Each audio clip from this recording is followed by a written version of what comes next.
হেই football প্রেমী জনগণ, কি অবস্থা সবার, কেমন আছেন? এখন এই ভিডিওতে আমরা আলোচনা করব কিভাবে ইংল্যান্ড গ্রুপ স্টেজ থেকে ইউরো চ্যাম্পিয়নশিপ 2024-এর ফাইনালে আসলো। গ্রুপ সিতে ইংল্যান্ডের সঙ্গী ছিল সার্বিয়া, ডেনমার্ক এবং স্লোভেনিয়া। ইংল্যান্ডের প্রথম খেলা ছিল সার্বিয়ার সাথে। ইংল্যান্ড সেই ম্যাচে সার্বিয়াকে 1-0 গোলে পরাজিত করে।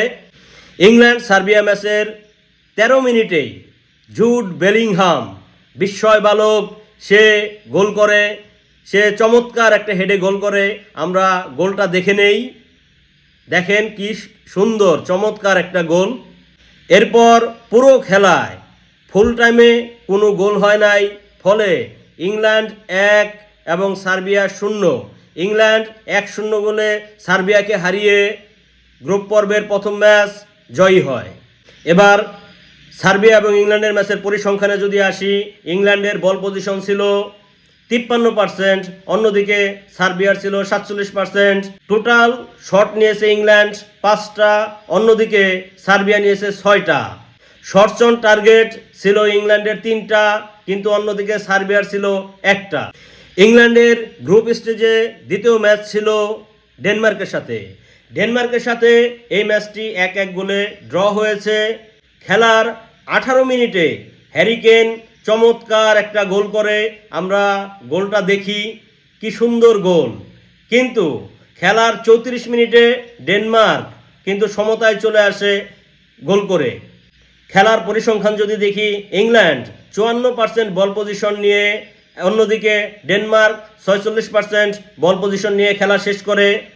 টোটাল শটস ইংল্যান্ডের ছিল 11টা, তাদের শটস অন টার্গেট ছিল 4টা। অন্যদিকে ডেনমার্কের টোটাল শট ছিল 16টা এবং শটস অন টার্গেট ছিল 7টা। কিন্তু ফুল টাইমে ইংল্যান্ড এবং ডেনমার্কের ম্যাচটি 1-1 গোলে ড্র হয়।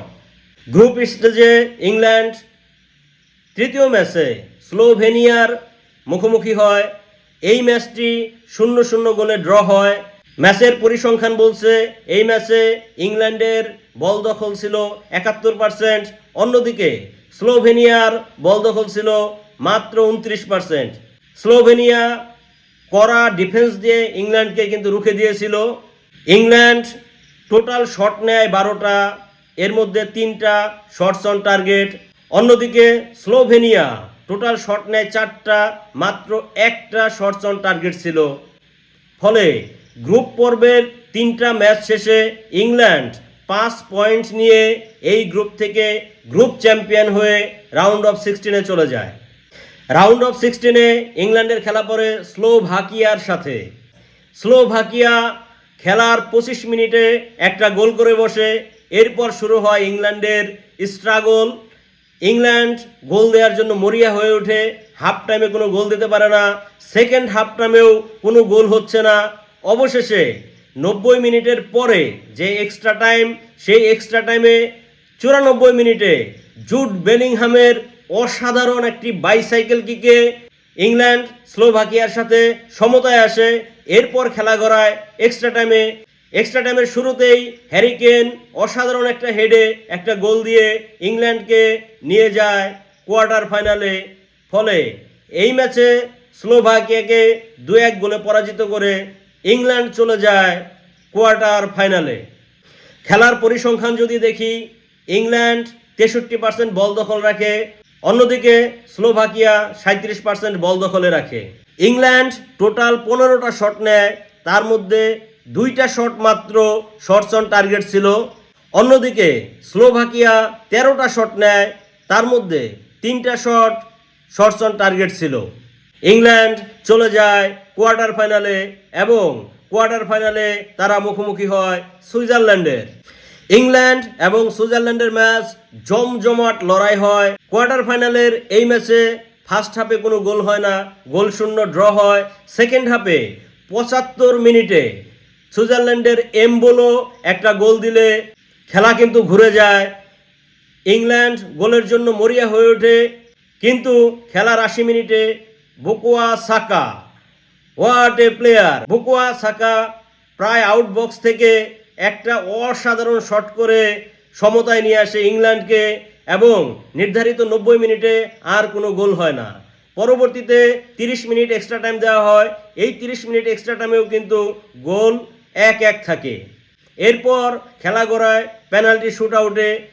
এই পেনাল্টি শুট আউটে ইংল্যান্ড সুইজারল্যান্ডকে হারিয়ে দেয়। আমরা পেনাল্টি শুট আউটটা দেখছি।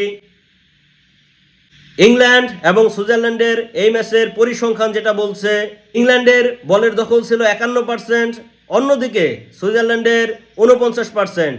প্রায় সমান বল দখল নিয়েই তারা ছিল, হাড্ডাহাড্ডি লড়াই হয়েছে, কিন্তু ম্যাচ বোঝাই যাচ্ছে। তবে ইংল্যান্ড এই ম্যাচে 13টা শট করে, তার মধ্যে 3টা শটস অন টার্গেট ছিল। অন্যদিকে সুইজারল্যান্ড 10টা শট করে, তার মধ্যে 3টা শটস অন টার্গেট ছিল। ফলে পেনাল্টি শুট আউটে 5-3 গোলে সুইজারল্যান্ডকে হারিয়ে সেমিফাইনালে চলে যায় ইংল্যান্ড। সেমিফাইনালে ইংল্যান্ডের দেখা হয়ে যায় নেদারল্যান্ডের সাথে।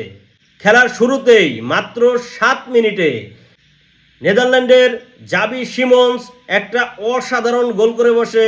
আমরা গোলটা দেখি, কিন্তু সৌভাগ্যক্রমে ইংল্যান্ড খেলার 18 মিনিটে একটা ফাউলের শিকার হয়ে একটা পেনাল্টি পেয়ে যায় এবং সেই পেনাল্টিতে হ্যারি কেন চমৎকার একটা শুট নিয়ে কিন্তু গোল করে বসে। ফলে ইংল্যান্ড এবং নেদারল্যান্ডের ম্যাচ খেলার 18 মিনিটেই 1-1 গোলে ড্র হয়। এরপর আর কোনো গোল হচ্ছে না, অ্যাটাক হচ্ছে, কাউন্টার অ্যাটাক হচ্ছে।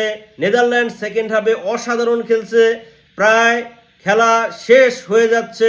এমন সময় 91 মিনিটে বদলি খেলোয়াড় ওয়াটকিন্স একটা চমৎকার গোল করে বসে। গোল করলে ইংল্যান্ড 2-1 এগিয়ে যায়। ফলে এই ফলাফল নিয়েই খেলা শেষ হয়। ইংল্যান্ড নেদারল্যান্ডকে 2-1 গোলে হারিয়ে চলে যায় ইউরো চ্যাম্পিয়নশিপ 2024-এর ফাইনালে। এখন যদি পরিসংখ্যানের কথায় আসি, ইংল্যান্ড এবং নেদারল্যান্ডের ম্যাচে ইংল্যান্ডের বল পজিশন ছিল 60%, অন্যদিকে নেদারল্যান্ডের বল পজিশন ছিল 40%। ইংল্যান্ড টোটাল 9টা শুট নেয়, তার মধ্যে 4টা শটস অন টার্গেট হয়। অন্যদিকে নেদারল্যান্ড টোটাল 6টা শট নেয়, তার মধ্যে 3টা শটস অন টার্গেট হয়। ফাইনালে ইংল্যান্ড মুখোমুখি হবে স্পেনের। আশা করি ইংল্যান্ড এবং স্পেনের এই ম্যাচটাও খুব উপভোগ্য হবে। হে ফুটবল বোদ্ধারা, কেমন লাগলো এই অ্যানালাইসিস? আবার পুনরায় গোলগুলো দেখে কেমন লাগলো কমেন্টসে জানাবেন। আপনারা অনেকেই এই ভিডিও দেখেন, কিন্তু অনেকেই কমেন্টস করেন না। কমেন্টস করবেন, আমার একটু ভালো লাগবে, উৎসাহ পাবো। ধন্যবাদ সবাইকে, ভালো থাকবেন, এনজয়।